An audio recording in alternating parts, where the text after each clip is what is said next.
There's got to be a morning after if we can hold on through. Hello and welcome to episode 26 of the How to Survive podcast. I'm Joe, and joining me as ever is Chris.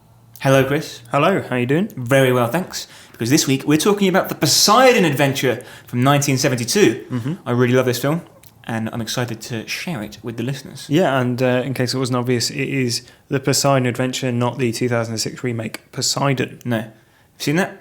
No. Do you want to see that? No. Why not? I don't get a good vibe from the idea. No. Why remake it? That's what I want to know. Because Poseidon Adventure For modern audiences, Joe. It's a perfectly workable film. Well, next week, Joe, we'll be covering a remake of a classic film that we've already covered, The Nightmare on Elm Street. To make that comparison, but whether a remake can be good. Yeah. I maintain that it can't. Ever. We shall see. Yeah. But back to the story. It's the Poseidon Adventure from 1972, meaning that if you haven't seen it, you've had 44 years. So... What have you been doing? Yeah, exactly. So...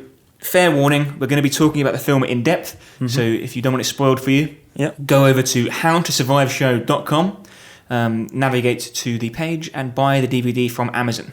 DVDs? You still buy DVDs? Yeah, people still buy DVDs. I buy Blu-ray. DVDs. Blu-ray? Or Blu-ray. There might be a Blu-ray remaster of Yeah. Poseidon Adventure. I don't know. No. Well, go for Blu-ray, it's more expensive. We get a bigger cut. So, the Poseidon Adventure begins on New Year's Eve, aboard the SS Poseidon, a superliner of opulent luxury on its voyage from New York City to Athens. Thanks to That's Athens in Greece, not Athens in Georgia. Yeah, thanks for the clarity. That's all right. What, Georgia, inland America? Yeah. So, yeah, the boat... I'm just making the it boat clear. isn't sailing. Some across people land. may be American who are listening, and they famously have a not particularly brilliant sense of geography. They're awful, apparently. Yeah, they may not have heard of Athens, Greece. No, the capital of Greece. Yes. The seat of knowledge. Yeah. Yeah. The origin of all thought. Speaking of knowledge, someone who doesn't have much of it is the busybody representative of the ship's owners, Mr. Leland Archos. It's quite a Greek name. Yeah, maybe he is Greek. Maybe that's a subplot. Yeah, maybe. You didn't get to hear much from Do him. you think that's a very early bit of satire about how the Greeks caused the financial collapse, or one could say capsizing, of the European economy through their... Well, I mean, it was only their economy that capsized, not the entire European economy. Joe, was it satire? I'd say not. Okay, fine. No, that's fine. Yeah. So on with the story. Carry on. Leland Archos is the man. He's the man from the company. Mm-hmm. The company. The company. Yeah. The nameless ship liner owners. Yeah. And he wants that ship there quickly. He says, move it, put it out, full steam. We want to get there tomorrow. This is verbatim dialogue. Yeah. And the captain says, look, mate, I ain't a mug. These waters are too choppy. Yeah. We've got everyone on the ship seasick already, but there's no way. We need to take on ballast and we need to slow down. Yeah, And they're going around handing out seasickness tablets. Yeah, because it's so bad. But Mr. Leland Archos, the man from the company, he pulls rank and says, look, if you don't do what I say, I'll fire you right now. So he does. He goes full steam ahead, and he lives to regret it, because on the stroke of midnight, New Year's Eve, everyone's celebrating in the dining room, and the captain's called to the bridge, where he's told that somewhere a few miles away, there's been a sea quake causing... An underwater earthquake. Yes, causing a massive tidal wave, Yeah. which... There's no laughing matter. No. Well, it soon hits the boat or the ship and flips it. Yeah, basically. rolls it over, capsizes it. Yeah, kills the captain and everyone in the bridge, and that's when our story kind of picks up with the characters, right? So the dining room turns upside down, literally. A lot of people die. Yeah. And it falls to one man to save as many people as he can. The man is Reverend Frank Scott, played by Gene Hackman. And he manages to convince a few people to come with him, to climb to the bottom, which is now the top of the boat, Yeah. the hull, so to speak, where they will be able to escape. Yeah, according to the knowledge of Robin, who is a young boy who has taken a keen interest in the ship, he knows that the hull is only 1 inch thick at its lowest point. Yes, which is in the engine room, of which more later. Others in the crew that decide to go with Frank Scott are Robin, as we mentioned, played by Eric Shea. His sister, Susan, played by Pamela Sue Martin. An elderly couple, Jack Albertson plays Manny Rosen, and Shelley Winters plays Belle Rosen, who takes an interest in the welfare of a bachelor, for want of a better word, Mr. Martin, played by Red Buttons. Also along for the ride, Mr. Rogo, or Lieutenant Detective Rogo to you, a mean cop, played by Ernest Borgnine, and his wife, we can discuss this later in more depth, Mrs. Rogo, or Linda Rogo, played by Stella Stevens. Yeah. And the final member of their party is Nonny, who is a singer who was part of the entertainment on the ship, played by Carol Linley. You're forgetting the member of the ship's staff, Akers, who is also present. Yes, with the weirdest accent ever. Yeah, it's like West Country, isn't it? It's Roddy McDowell. Yeah, but I thought it was Welsh. Well, that's the same area, isn't it? Yeah. Welsh, West Country of England. In any case, it sounded a bit weird next to Gene Hackman. Yeah. So the group first escapes the ballroom where the disaster had begun by using an overturned Christmas tree as a ladder. And they try and convince others to come with them, but basically they're told to mind their own business. In as many words. And as they escape, the room floods and everyone in it drowns. So they're basically, until later, we assume they're the only survivors of the ship. Yes, at the time, because the captain's certainly dead. They make their way through the kitchen, which is obviously a bit of mayhem. There's fires starting and things like that. Burned bodies as well. But they eventually get to a stairway, which Reverend Scott is able to pull himself up using just his upper body strength. And then he creates a sort of pulley system using a fire hose to get everyone else up. And goes off to scout for more pathways. And they go through an air vent and they find the funnel. And they're able to climb up the funnel using a ladder. But there's an explosion. Rocks the boat, and Akers falls to his death. But later, they get to another safe sort of point, and that's where they see the doctor of the ship making his way with some other survivors to the bow. And they insist, no, we need to go to the stern, to the engine room. And they get in a bit of a fracas. But causes some division within the Reverend's group. Between him and Mr. Rogo, who is this kind of tough guy. They're both tough guys. And that's what they don't like about each other. They're too similar, in the words of Reverend Scott. So trusting the word of a child, they make their way to the engine room. After Reverend Scott finds the way there, and when he actually brings the group along with him, he finds that, oh no, the way to the room has flooded, meaning they're going to have to swim under. So he ties a rope around himself, and he goes to swim under, and his plan is that when he gets to the other side of the tunnel, he'll pull on the rope, and they'll be able to follow the rope through the tunnel and get to him. But he gets trapped under a piece of sheet metal. But luckily, Belle Rosen, who is she's built. I'm not saying this. She says it herself. She's an overweight elderly woman, right? She reveals that she is something of an Olympic swimmer. An underwater. She's an underwater swimming champion. Right. Who could hold her breath for 2 minutes and 48 when seconds. she was 17. And she's now 70. But she does it. She dives in. Perfect swan dive.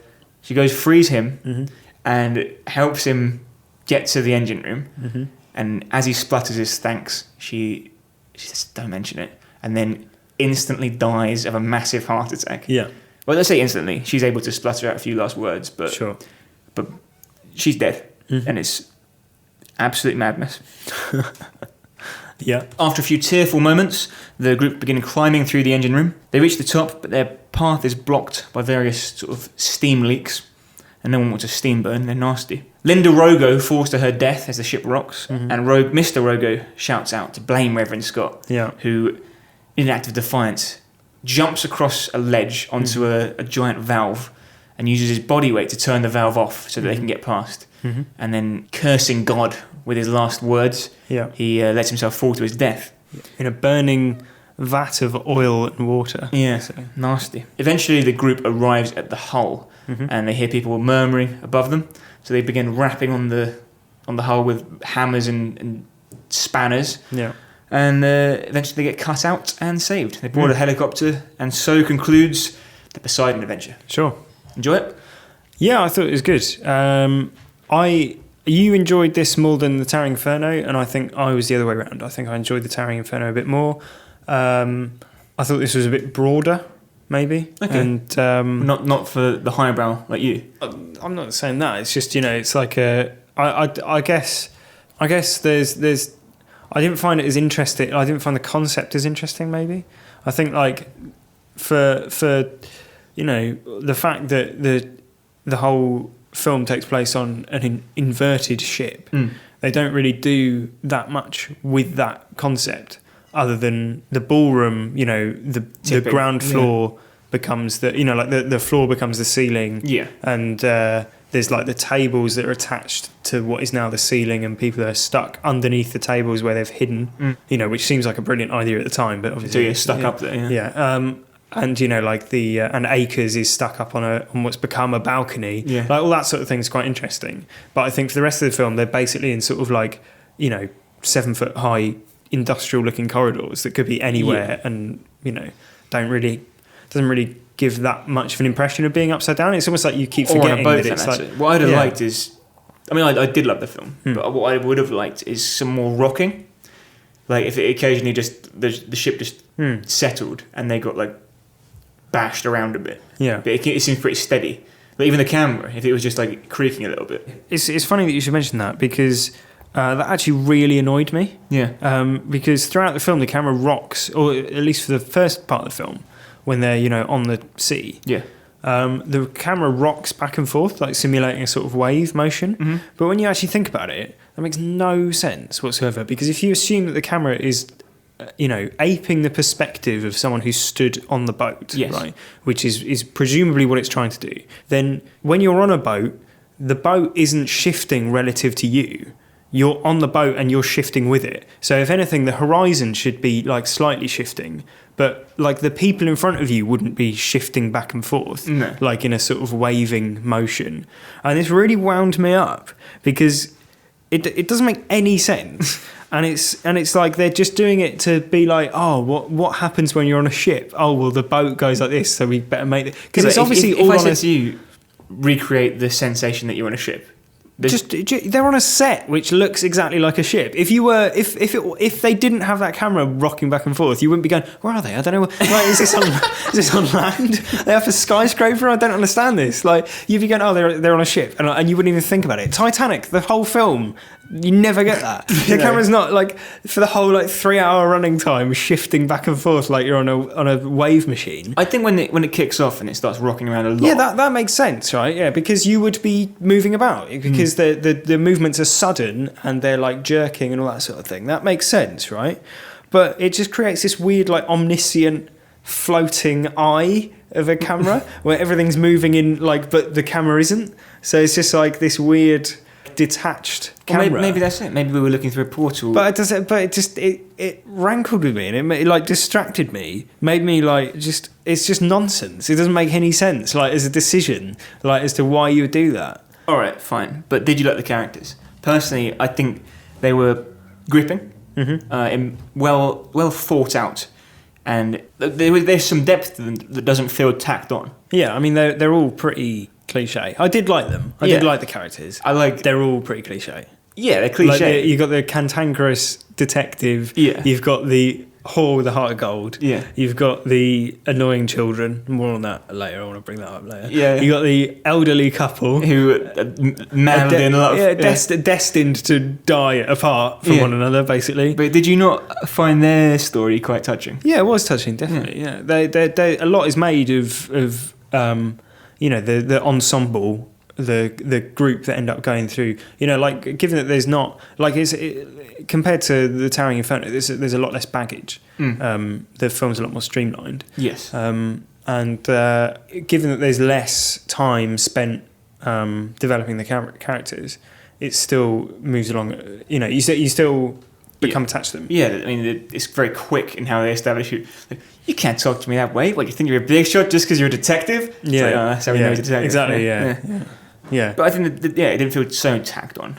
No, it's not. It is those characters. I think it's not to the if this was like Friday the 13th, our long-standing dislike of how they develop characters and that, it would be basically, you think you're better than me because you're a detective, and then that's the only mention of that would ever happen in the film, and him being a detective would have no bearing on the rest of the story. Exactly, yeah. Whereas it feeds into how you understand the character, right? Because Rogo is he wants to prove something. Yeah, he's aggressive and authoritative, and all that sort of doesn't thing. like to be told what to do. Yeah, exactly. Yeah, The gender politics in general, I mentioned this last week, pretty laughable. yeah. But it's not what I'd call toxic though. It's just like a sign of the times more than anything. Well, I guess so. Like the character of Nonny is annoying. She's annoying, but not annoying like she's annoying when you're watching it. Yeah. She's also annoying that why couldn't they give her more to do? Yeah, but she basically, like when she's saying to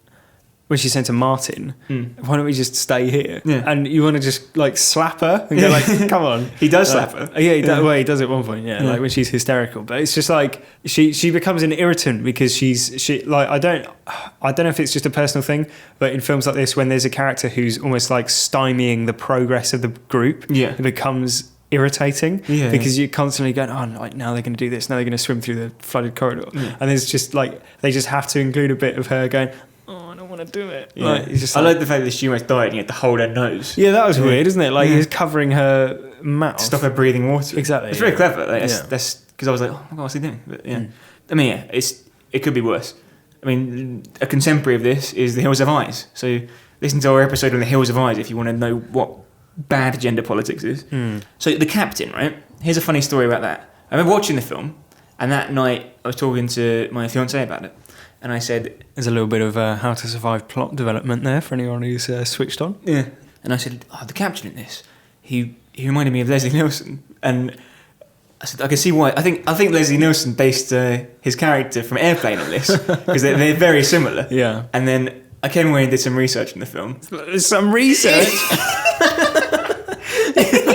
Got an old dusty book out of a library. Like went through it with a magnifying glass. Like and went and consulted some old scholars. Like up a mountain. Like research. What are you talking about? I was reading up on the film for the podcast. Yeah. His name's in the opening credits. I saw his name and went, Leslie Nielsen's in it. And it says Leslie Nielsen as the captain.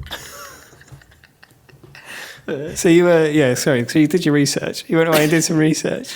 And I said, I don't know how you uncovered this information. It's incredible. You won't believe this. It turns out the captain was played by Leslie Nielsen. And then she looked at a picture and then said, I'm an idiot. Yeah. It was quite interesting seeing Leslie Nielsen in a serious role. Yeah, because he pastiches this role so perfectly. Exactly. Yeah, well, he's playing the same role. That's why, isn't it? It's because he's so practiced at it. Yeah. He just knows exactly what he's doing. Speaking of knows, that's one of what he defines that.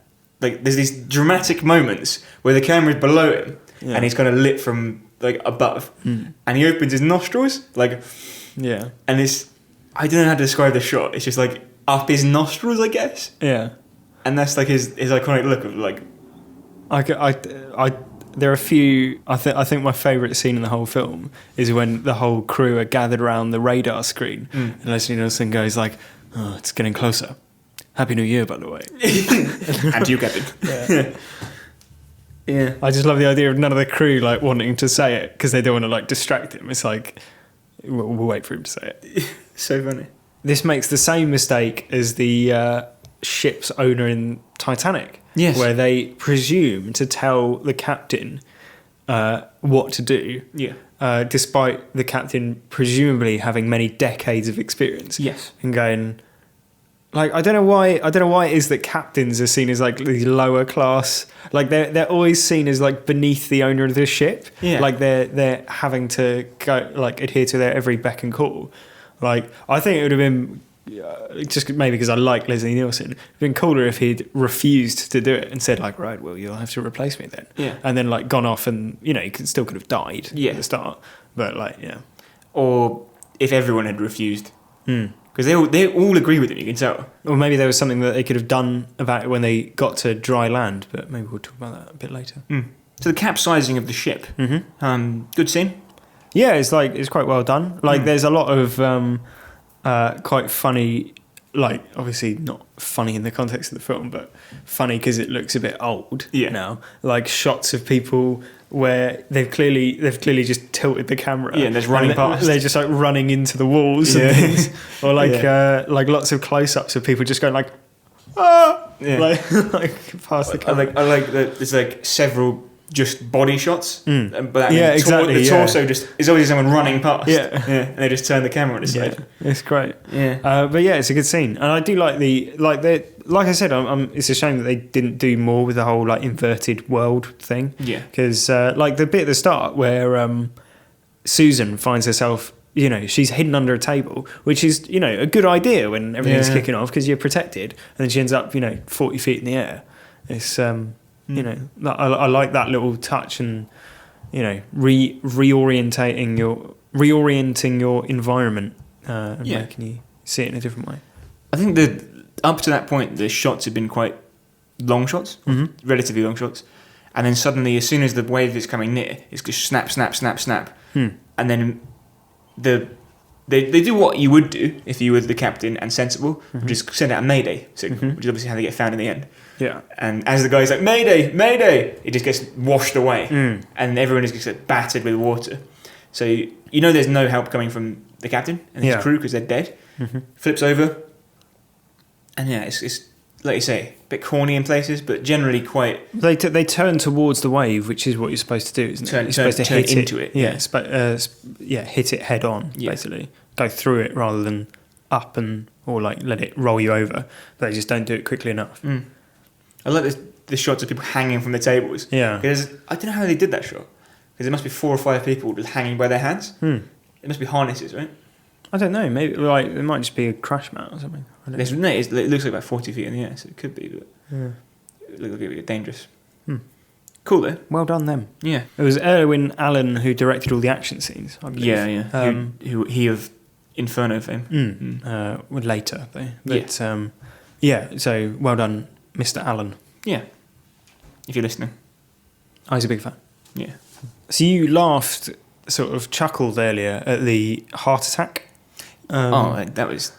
I mean, all I wrote down was lol. Yeah, well, it is actually it's grounded in reality. I watched this with a doctor.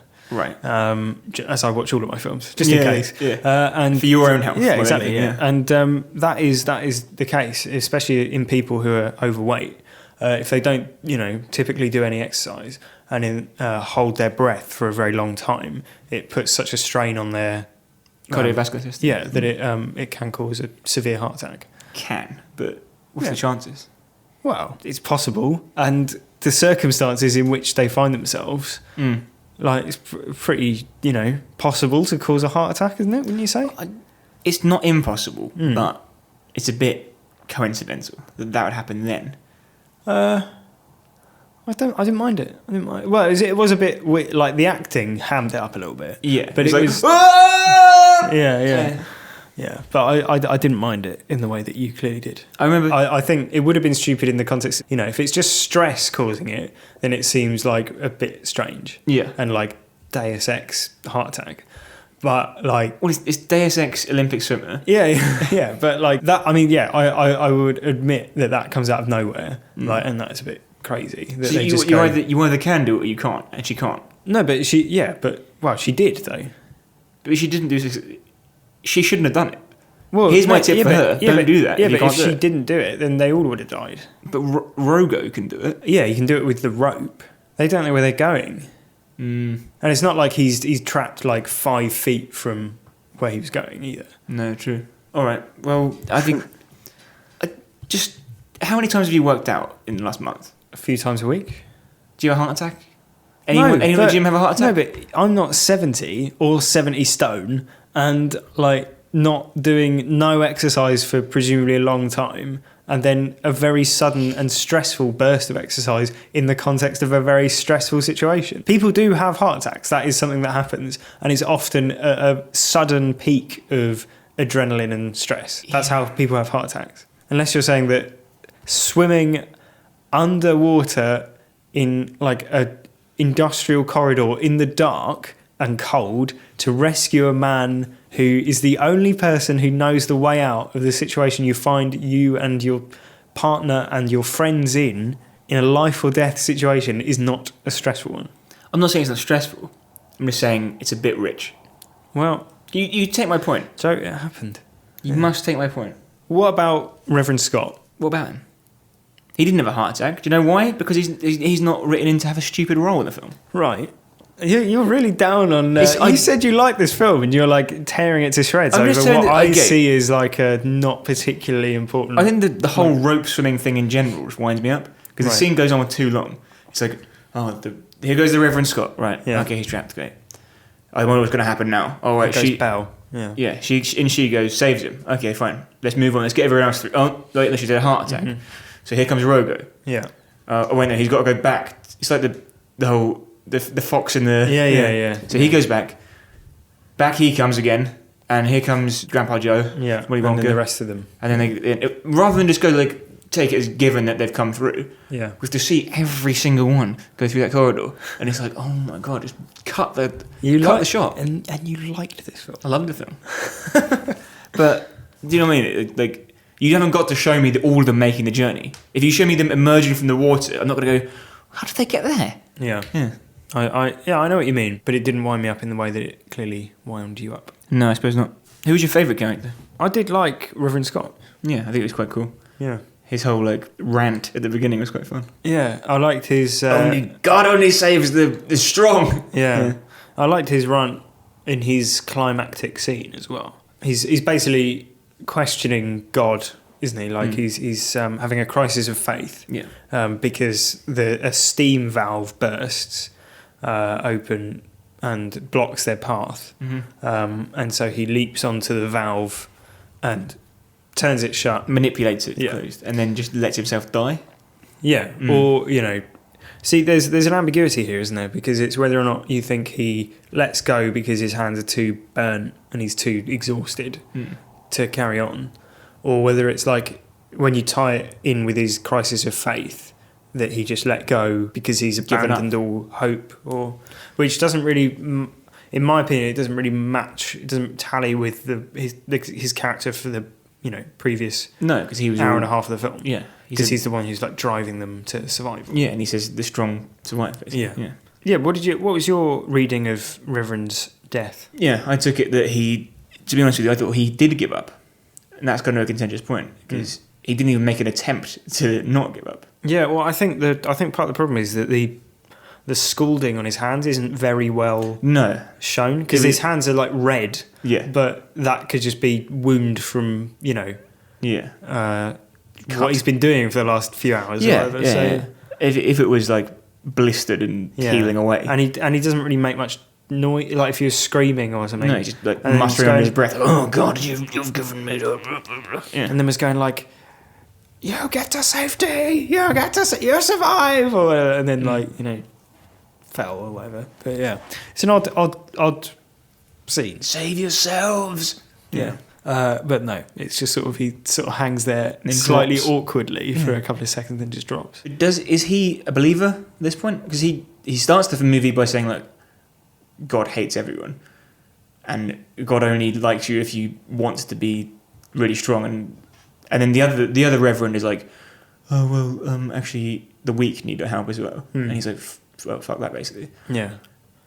So if you interpret the wave as an act of God, then he is right that God only cares about the strong, because the strong people you interpret as the ones who are willing to fight for their own survival rather than passively wait to be rescued. And the ones who don't do that immediately get killed by a flood. Very good. Yeah, biblical imagery. Yeah, but the sheep, so to speak. Yeah, the sheep flock. Yeah. They're everywhere, and they just wander around basically like zombies. Mm-hmm. But then the Reverend Scott, who leads them, dies. Yeah. Well, this is part of the problem with his... He dies to save them, Chris. He dies so that they may live. He dies for their sins, and he shall be remembered. Yeah. No, it's an odd... Yeah, that scene, I just think it's missing one element that would have made it clear either way. Yeah. I think... I like ambiguity in films, but this one was only led to confusion rather than introspection, or anything in that sort of regard. Mm. Good point. So what do we know about surviving in this film?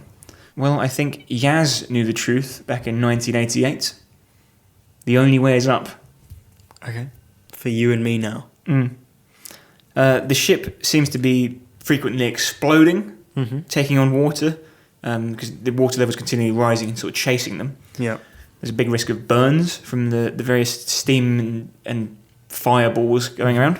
There's electrocutions, risk of that.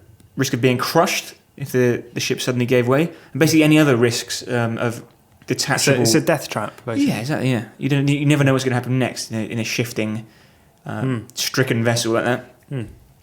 So how would you survive? Well, I'm glad you said about the environment being the biggest hazard, because let's face it, all of this is caused just by virtue of it being upside down. Yeah. So here's my proposal for any budding nautical architects or designers, engineers out there. Right, from now on, design all ships with an interior that rotates on a gyroscope. Right, got it. And so as the ship tilts, the interior remains upright. Yeah, static. Yeah. And it won't prevent flooding, obviously. It won't be able to help in that regard. At all, anyway. Well, if a boat sinks, it sinks. Yes. But it will be able to prevent the whole of the interior being upside down when the boat capsizes. Because this way, the boat couldn't capsize because it presumably will be a shape that, if it did capsize... I mean, a gyroscope has to work in a circle, doesn't it? In a what I call a cylinder. Yeah. So you mount a cylindrical center of the ship, like a core, into the body. The body shape of the rest of the ship. So you've got the sort of curved exterior of most massive vessels. It seems like a big waste of space, though, because you could still have that space, but just not have it occupied by people. What would it be occupied by? Well, like engines and fuel, bulkheads, all the things that cargo. Yeah, that a ship would normally have. Do you know what a bulkhead is? A bulkhead is like a partition between different sections of the ships. So the bulkhead itself is the partition. Yeah, but it's like in the Titanic they hit the iceberg side on and it destroyed a certain number of. It flooded a certain number of bulkheads, right? And with if they hadn't flooded that number, it would have been all right. Yeah, but it was just the tipping point. Yeah. So you can still have that underneath the central element that rotates, right? But it's just that were the ship to capsize, think of the benefits of this. Like you're on rolling waves, like massive waves, like in the start of the film, but no one's seasick because they're just walking around and it's rotating around them. Yeah, I can see that, but how would you get on the ship? Well, when it's docked, it's like upright and stationary. It's just like getting on any other ship. Well, I can't think of any problems with it. Yeah. Well, there we go. So why aren't there gyroscopic ships? I don't know. Maybe I need to patent this idea. If anyone's listening to this, I reserve all rights to the gyroscopic ship. Yeah, patent pending. Yeah. Exactly. Okay. Well, moving on from adjustments to ships, if that's something we're able to do. Well, it's not. I take the point that it doesn't help the situation that the characters find themselves in because they're not ship designers. They're not responsible for the designs of ships or the ship that they're on. No. And they can't make adjustments to it after the waves hit. Exactly, yeah. But I spoke to my friend, a sailor of sorts. Okay. A sailing enthusiast. I said to him, if you were on a boat and it was about to be hit by a tidal wave, what could you do? And he said, side or front. I said, well, oblique, like in the film. And he just said, self-righting keel. Okay. I said, what's that? He said, it's to stop boats capsizing. So that's fine. Whatever that is. How big a boat, though? Well, he does say, I don't know if cruise liners have them. Because I believe a keel is like a sort of bit of wood that goes from the top of the, I know them as part of dinghies, right? Right. Where they go from like the seat area of the dinghy through the boat and underneath. So they're like a fin, right? Okay, right. So they're like a pirate ship? They're not like a rudder, but it's like if you imagine if you turned a shark upside down, right, it would have a fin like pointing down into the water. Yeah. It'd be the same principle. And it's to stop the, as you say, the lateral rotation of the ship. But I mean, okay, got it, yeah. Because it's acting as a, brace against turning too much. Against current, yeah. Yeah. But why do they call it a keel haul then? You have to drag someone over that. You familiar with keel hauling?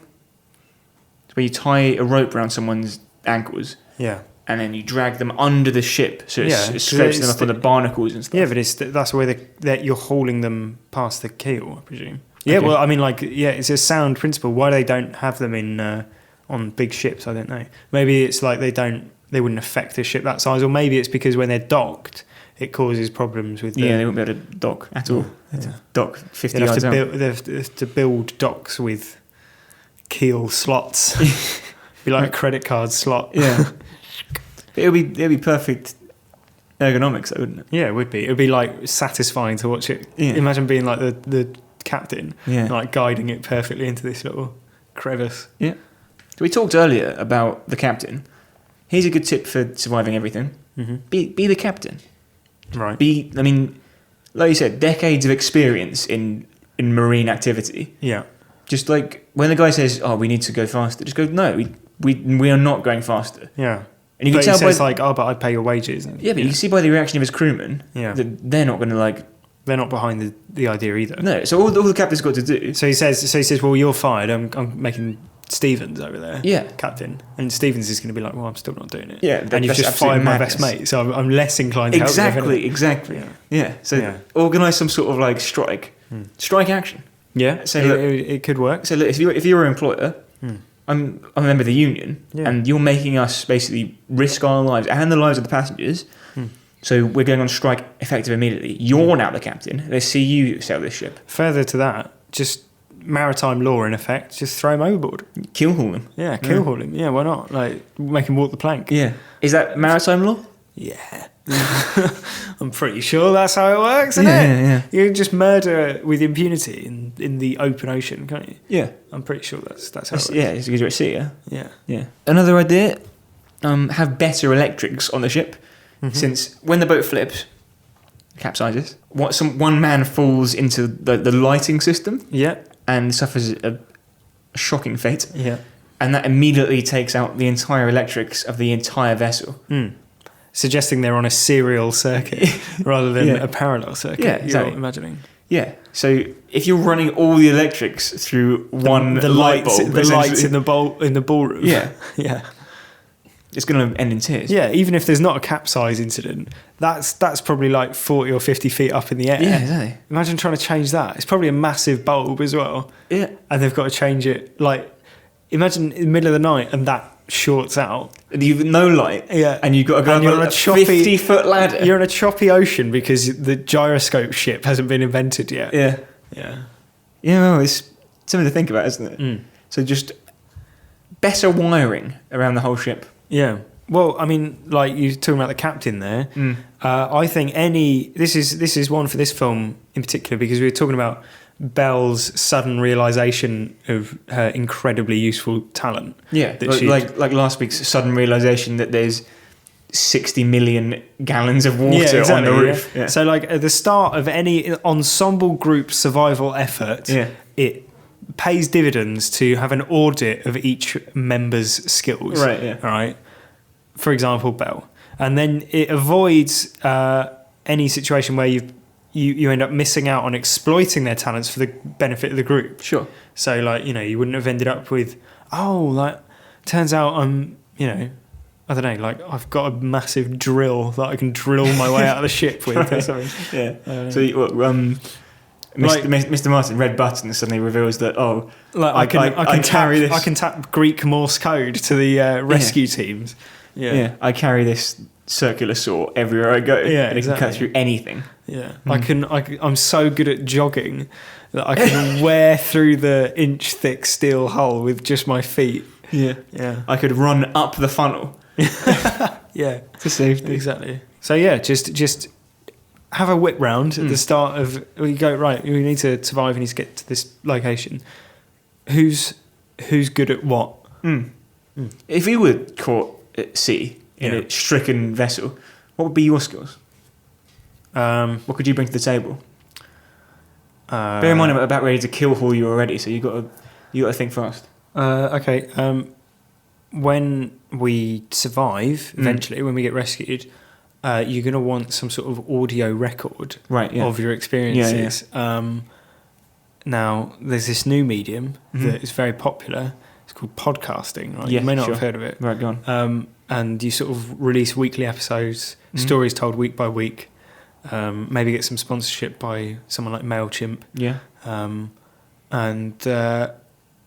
I think this would be a rich opportunity for such a thing. I've got this portable recorder, Right. 2 dynamic microphones. Sure. Why don't we record a podcast?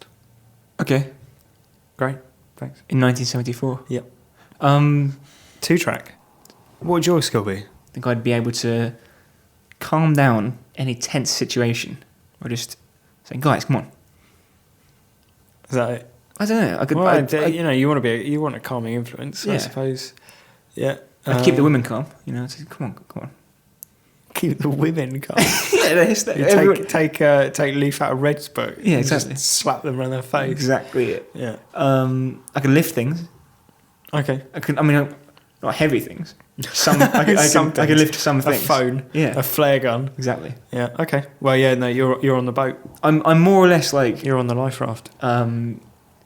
if you tell me to do something and I can do it, then I'll do it. Okay. Is that fair? Yeah. Okay.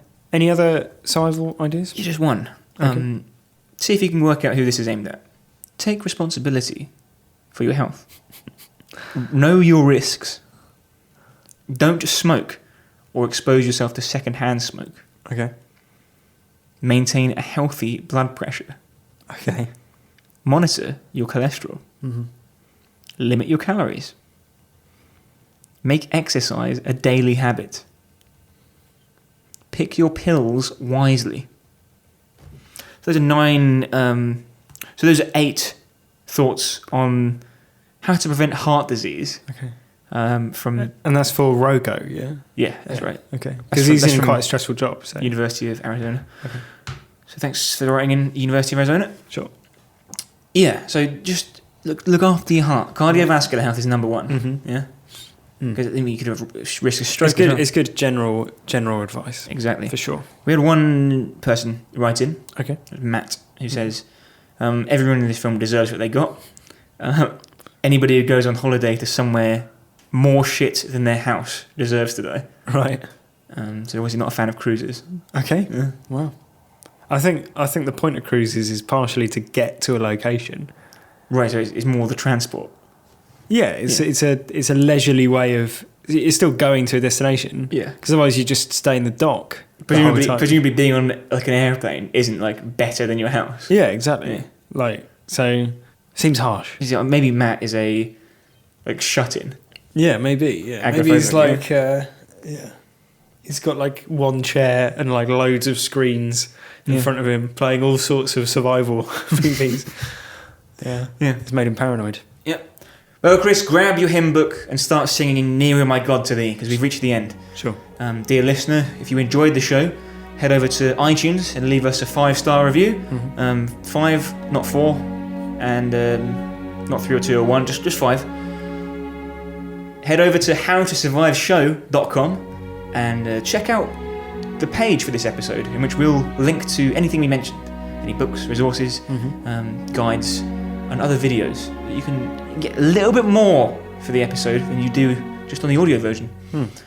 Or if you've got any tips on how you'd survive in next week's episode, which is the Nightmare on Elm Street 2010 remake.